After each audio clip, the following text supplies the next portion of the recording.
1769. À l'école militaire, il apprend très vite et s'élève.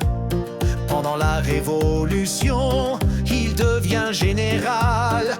Il gagne des batailles, son courage est sans égal. Napoléon, Napoléon, il a changé la nation. Des victoires et des leçons, un chef plein d'ambition.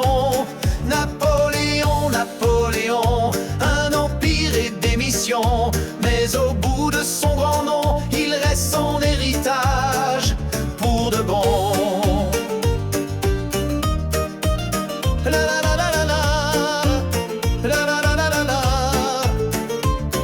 Il gagne en Italie, Arcole, Rivoli. Les Français l'admirent, il devient très applaudi. Un coup d'état en 99. Le pouvoir est à lui, il va très vite et sans trêve. Napoléon, Napoléon, il a changé la nation. Des victoires et des leçons, un chef plein d'ambition.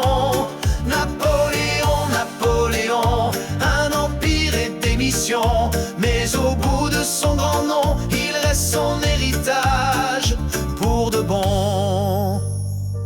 En 1804, il devient empereur, mais il perd peu à peu un peu de son cœur. Moins de liberté, toujours plus de guerre, il veut dominer toute la terre. Austerlitz, Wagram, encore des victoires, mais plus tard vient la chute, c'est une autre histoire. Waterloo le bat, Sainte-Hélène le reçoit, mais son nom reste fort, et on en parle encore parfois.